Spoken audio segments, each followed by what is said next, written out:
aqui nessa noite, irmãos, para uma saudação, eu quero meditar com a igreja aqui 2 textos bíblicos, quero ser bem rápido. No livro dos Reis, capítulo de número 19, versículo 8 e o versículo 9. Depois do Evangelho de São Lucas, no capítulo 24. Glória a Deus. Diz assim o texto da palavra de Deus. Primeiro livro dos Reis, 19, versículo 8. 19 e 8 do primeiro livro dos Reis. Levantou-se, pois, e comeu, e bebeu, e com a força daquela comida, caminhou 40 dias e 40 noites até Horebe, o monte de Deus. E ali entrou numa caverna e passou a meia-noite. E eis que a palavra do Senhor veio a ele e lhes disse: que fazes aqui, Elias? Evangelho de São Lucas, capítulo 24.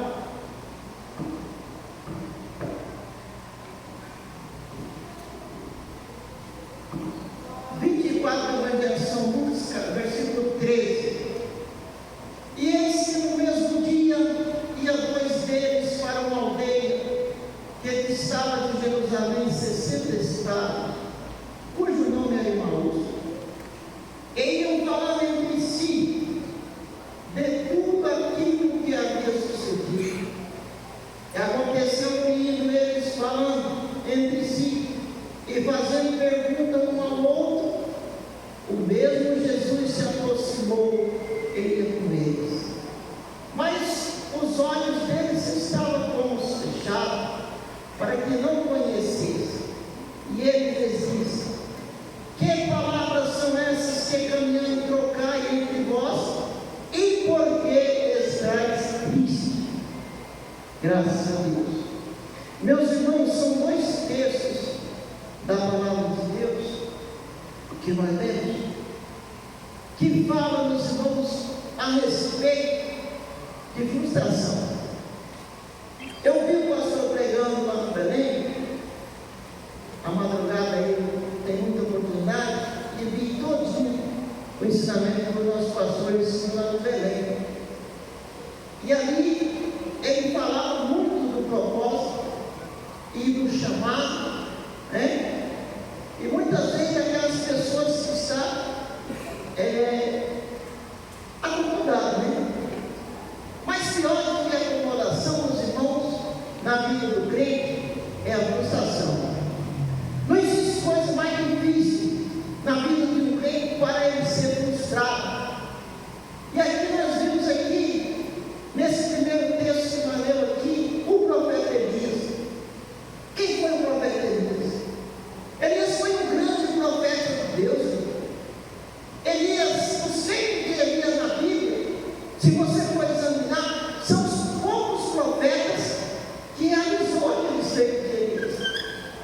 A Bíblia Sagrada vai dizer que Elias, ele dizia, chegou diante do rei e falou: olha, não vai chover, segundo a minha palavra.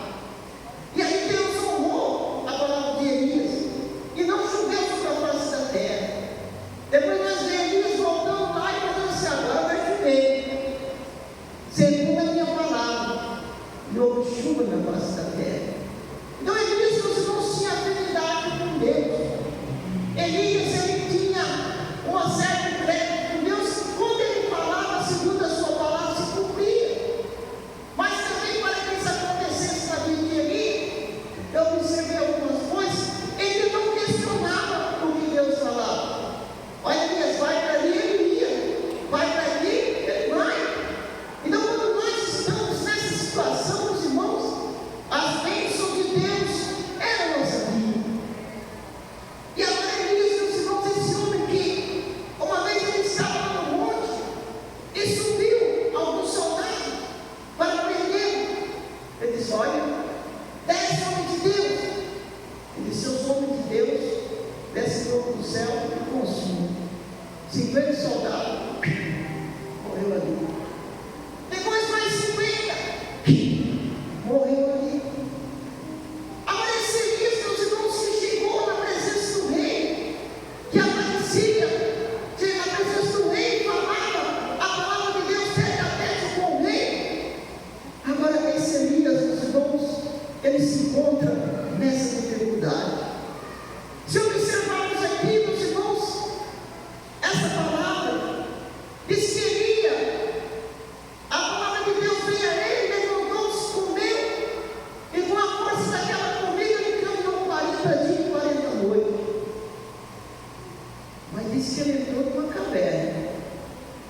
Entrou numa caverna e passou ali a noite. Ele já tinha pedido até a sua própria morte.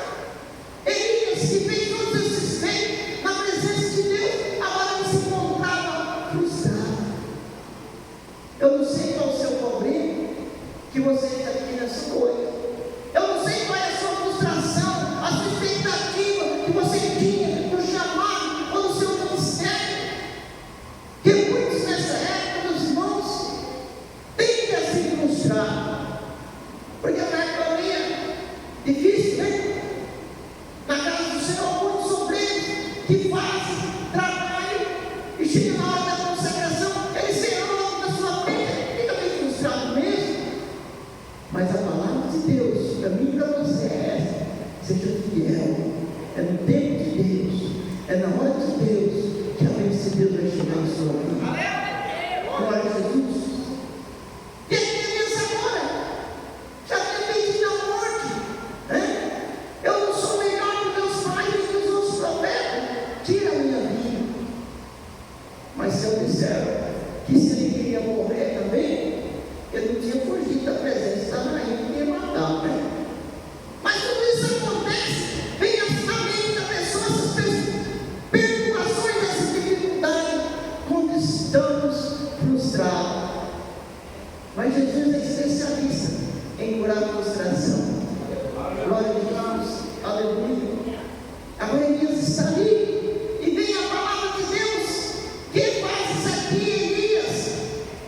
E ele responde: eu tenho sido zeloso pelo Senhor, Deus dos exércitos, porque os filhos de Israel deixaram teu conserto, derribaram os teus altares, mataram os teus profetas de espada, e eu fiquei só, e buscam a minha vida para matar.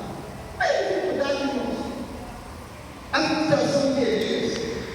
Só que o ministério de Elias não tinha terminado ali ainda. Deus já tinha muita coisa a fazer na vida de Elias. Eu quero dizer para você nessa noite que o seu chamado, o seu ministério não encerrou ontem nem hoje.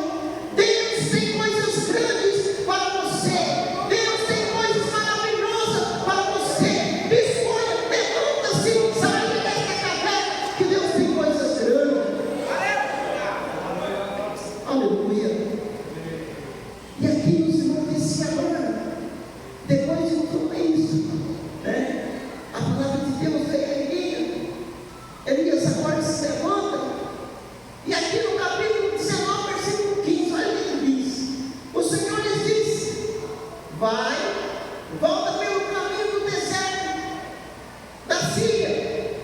Também vai, volta pelo deserto de Damasco. Vem e unge a Azael, rei sobre a Síria.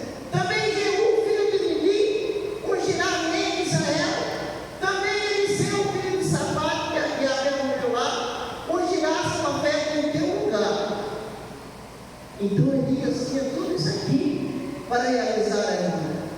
Aí quando Elias realiza tudo isso aqui, a Bíblia Sagrada diz que Deus vai Elias caminhando com Eliseu, e disse a carruagem de fogo separa um pouco, e Elias é levado ao céu e o mundo. Então o ministério não tinha acabado ainda. Ele tinha que fazer essas coisas para concluir seu ministério terreno.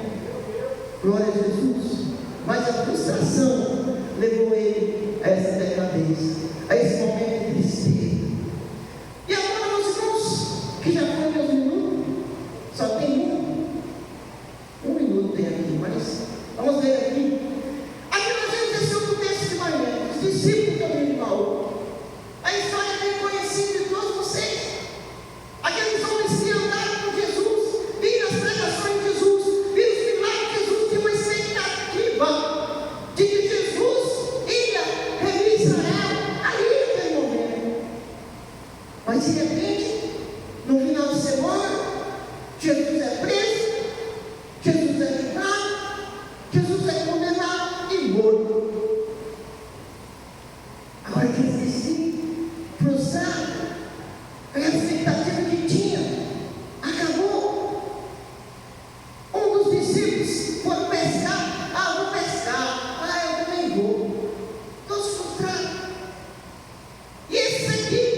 distância.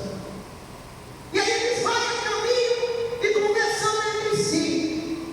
Eu quero dizer para você que no momento da frustração, Deus não tinha o olhar de você. Deus estava olhando para você. Elias mesmo escondido na caverna, o olhar de Deus chegou até ele. E aí os discípulos disseram que eles iam falando entre si: olha, aconteceu isso, aconteceu aquilo, né? E eles, quando eles iam falando entre si, o mesmo Jesus que não tira o olhar meu e de mim nem de você na hora da frustração, se esteve entre eles e começou a caminhar junto. Mas, irmãos, muitas vezes a frustração, a dificuldade é tanta que nós não conseguimos ver Jesus no nosso lado. Não vê as mulheres lá no jardim? É o jardineiro, não é Jesus, não. A frustração, a dificuldade, muitas vezes não deixa a gente ver a presença de Jesus. E agora Jesus vai caminhando com eles. E Jesus de repente pergunta: que palavras são essas se caminhando atrás do primórdio? Por que estáis tristes? Aí eles falam: só tu é peregrino aqui, que não sabe o que aconteceu. E Jesus disse: o que aconteceu? Mas, e lá, aquele Jesus que nós esperávamos, que era de Israel, agora ele morreu, já fazia e estava enterrado. De repente, meus irmãos, Jesus começa a caminhar com eles. E ele chega ao local da residência. E Jesus faz de conta que vai indo, né? Mas eles: Senhor, venha conosco nessa noite. Ali quando Jesus chega na mesa, irmãos, que guarda o mundo, os olhos deles são abertos. E eles reconhecem que é Jesus. E diz assim: não arde em nossos corações de como ele falava a palavra dele. A palavra de Deus arde no meu e no seu coração neste momento. E diz que eles levantaram, esqueceram a dificuldade da frustração e voltaram no mesmo dia para Jerusalém. Deus faz isso na minha e na sua vida. Não se esqueça disso. No momento da frustração, o olhar de Deus está sobre você. O seu ministério, o seu chamado não acabou. Deus tem coisas grandes na sua vida.